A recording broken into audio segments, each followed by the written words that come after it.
Hi everybody, Reese Counts from Autoblog. Today I'm here with the 2018 McLaren 570 GT. Now this is the, as the name implies, this is more of a relaxed touring version of the 570S, McLaren's so-called entry-level car. Entry-level is, I suppose, a relative term because this one starts at $450, and with options, our test car is $236,220. Options include this orange paint, the wheels, some of the trim pieces, various things. But doesn't matter, base or options. The car is powered by a 3.8 liter twin turbo V8. Now this is the 720S. It kind of introduced the new 4 liter V8. This is kind of the old engine. They're related, but it's a little smaller displacement, not quite as powerful. I mean, even the 620 or 650 and 720 made more power, but this is part of the entry-level series. Yeah, it's McLaren. I mean, we're talking mid-engines, supercar. It's great. It's a lot of fun. It sounds really nice, and as with every McLaren, it's actually pretty comfortable. Michael was noting on the way over here how great the ride quality is, especially compared to some of the other performance cars we've got. Yeah, I don't know if I'm a big fan of the orange paint. Let us know in the comments what you guys think. Alex posted in our Slack channel the other day how it kind of reminds him of a Dodge Nitro RT, and I was thinking was it the Caliber? Yeah. Not good comparisons, but it's McLaren. They'll paint it whatever color you want with enough money. And of course, as with every McLaren, the doors open like this. What is it Hanneman says in Silicon Valley, like billionaire doors? Oh, yeah. So, there's a lot of neat stuff in here, but let's fire it up and go for a ride. Thanks for tuning in. Let us know if you have any questions. Type them out in the comments. Let us know where you're watching from.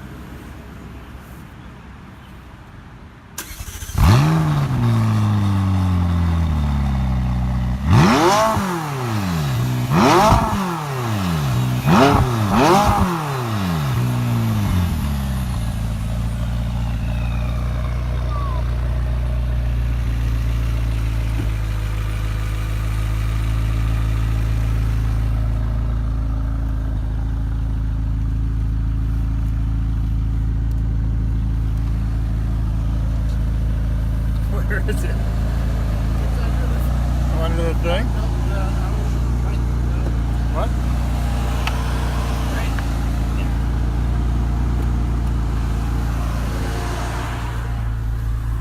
Oh shit. As you can see, guys, the door handles are a little Hard to find. yeah, they're a little obscure, but that's fine. Once you know where they're at, they're easy to get to. The doors, if you let me see. Yeah. You can see here, there's this massive strut that actually makes the doors pretty easy to open. To get out, you lift this right here and kind of give it a push with your arm. It's really not that hard. It's just, as Michael just showed, the door handle is a little hidden. So there's this cool little pocket right here that you close so none of your stuff falls out when the door opens, which is pretty convenient because, as you can see elsewhere, there's not much storage. There's one cup holder down here and another back here, and that's really kind of it when it comes in here. It's a little cramped. That said, this is the GT, so we do have the parcel shelf in the back as opposed to the engine cover. When we get back and do another walk around, I'll post that. We do have this nice smoked glass canopy. I'm usually not the biggest fan of sunroofs, as you guys know, but this one's tinted and it's far enough back to where it really doesn't bother me.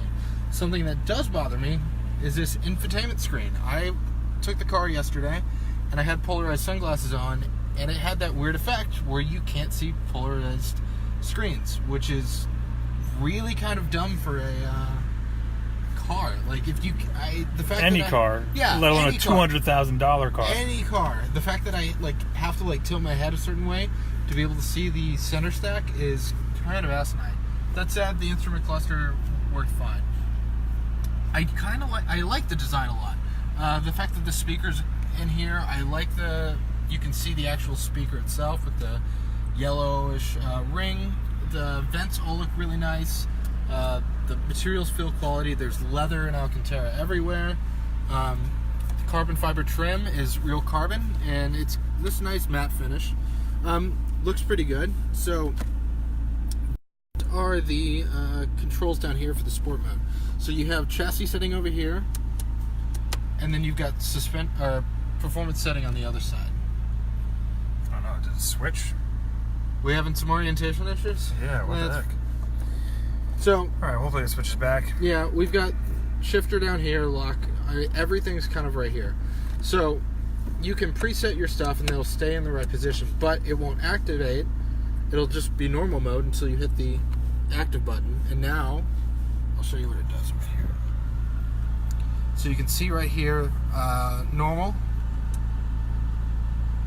sport handling, track handling, and it changes the whole instrument cluster. For the road, we're going to leave it in normal, but I'm going to leave the powertrain in go, normal, and of course, track again. But I'm going to leave that in sport. I don't want to turn the stability control and everything off. The steering wheel I like. There's these big, nice carbon fiber paddle shifters, and it's one piece. So if I pull here on the one shifter, it moves the shifter on the other side, and likewise if I do it here. It's just kind of cool, and it all feels really premium. The steering wheel feels nice. The rim is thin. The diameter is great. But yeah, let's go for a ride. Put it in drive, or I could pull the paddle, but we are going to go. So, like I said, 562 horsepower and 400 and something pound-feet of torque, 440, I don't remember, 440 something pound-feet of torque. 0 to 60 in 3.3 seconds. And a top speed of 204 miles an hour.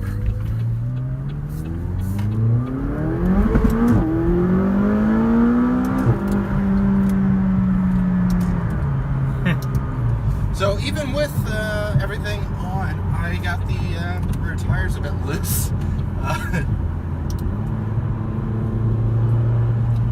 Shifts are quick.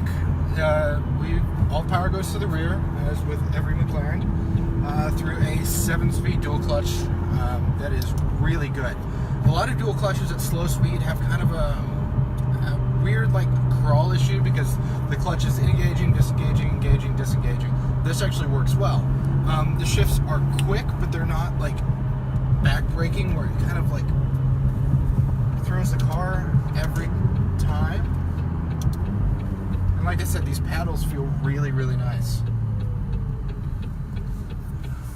Let's see if we can get another opening. What the heck? Dude, the orientation on this is all messed up. Sorry guys, we're having some technical issues with this. Tilt your computer screens or your phones if that might help. We're trying to do it. We're doing our best to get this fixed. Let's see. I'm trying to wait for another gap in traffic.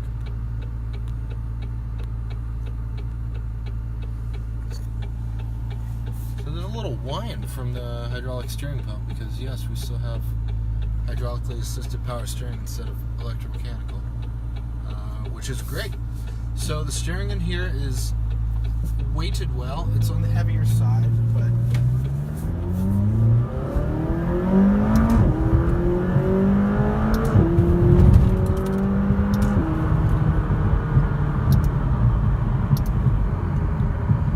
it's heavy, but it like feels right for this car. As with any mid-engine, rear-engine car, you're not asking the wheels to do anything more than steer. They're not having to support the weight, so it feels light and direct and super quick, especially in center. Feedback is really, really good. It's got Pirelli P0 courses on it, which are not my favorite performance tire, but the compound here is really, really nice. But yeah, the ride quality, especially on these Michigan roads, is phenomenal. And this doesn't even have the trick suspension that you find on the 650 or the 720 or some of the higher level McLarens. This has just got a more traditional setup, and it's still tuned really, really well. What? Look at this. Dude, this is nuts. I've never had this. Obviously, the Facebook apps.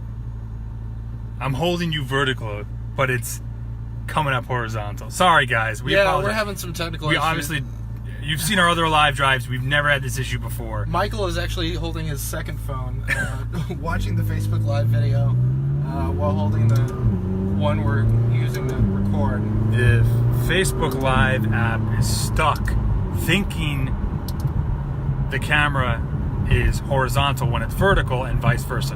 I'm currently holding the phone vertical and you're getting a horizontal picture. Anyway. A little behind the scenes here. Yeah. For the Autoblog live drives. Thanks, Andrew. Yeah, it's... Sorry, guys, for the technical issues. Do you guys have any questions that aren't related to the camera orientation? Let's see if we can scroll through some. Dude, guys, I really like this. Michael was asking me earlier if I had the means, if I'd take it, and I don't know if I would take 570. I like it. I don't love it. I think I'd rather spend the money on, I don't know, some Porsche 911 variant.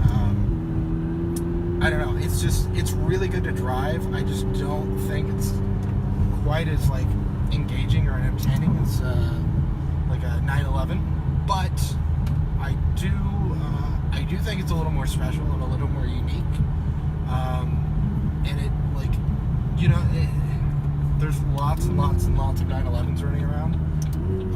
McLaren is selling a lot of these, but they're still not kind of the ubiquitous sports car that Porsches can be. That said, I would take a 720. Those are really pretty rad. How does it compare to the A991 Turbo? The 991 Turbo... The 991 Turbo is a little more like livable day to day. It's just, that's like really the GT performance car. It also has a little more power in certain guises, like the Turbo S. And it feels a little more gut punching because it's got all-wheel drive. It just hooks all the time. As you saw earlier when I left the kind of walk-around area, I got the rear tires loose, and it is a little, I mean, it's 73 degrees. It's ambient temperature is great. It is cloudy, so the pavement's cold, and it has been raining.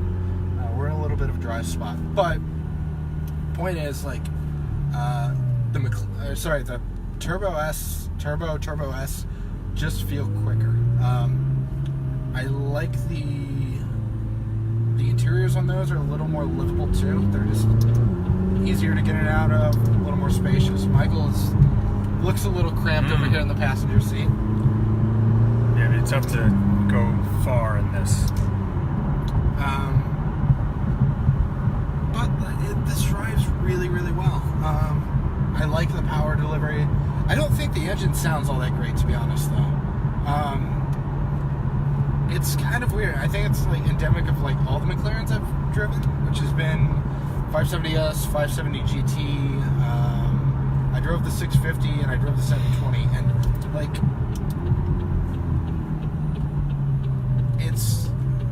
they just like don't sound like super spectacular for a V8. I don't know if it's the small displacement. I don't know if it's the engine tuning and the exhaust tuning, because like everything has got to be so short because it is rear engine or mid engine. Yeah, it sounds cool, but it's not. I don't know. What do you think, Michael? Does it? Yeah, it's not my favorite. It's kind of like that.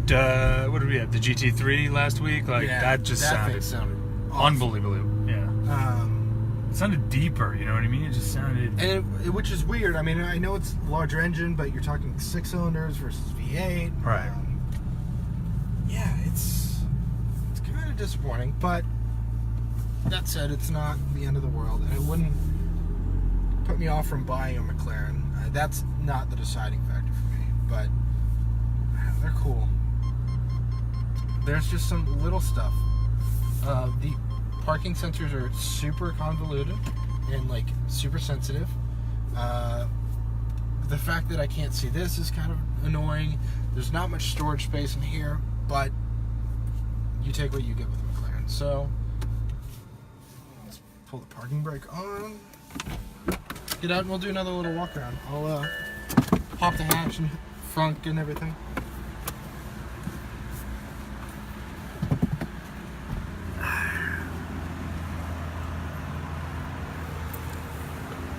Good? Yeah. So, if you come over here, like, I can show you guys where the handle and everything is. So, there's this big scoop for the arrow, but if you come under here, there's a little knob, and you can see it right up there, and you just press that little button and it activates the solenoid. So over here, when the door's up, there's these two buttons. One of them puts it in tow mode, but if you press this one, it pops the frunk.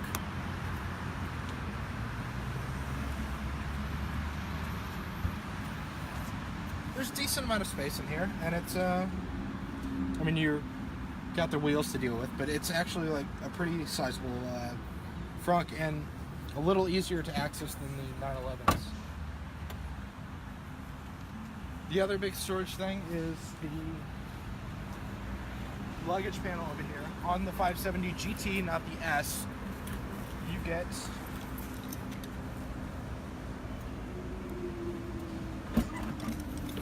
this little parcel shelf. It's not super big, but it's enough. If you get over here, this is the service access panel, but put that back on. But yeah, it's a nice little parcel shelf. You can see the carbon fiber over here. Yeah, you guys have any more questions for me? I'll try to get in the comments later and see if there's anything I missed in the whole technical issues debacle. But sorry again for that. But yeah, 2018 McLaren 570 GT. Reese Counts with Autoblog. Thanks for watching.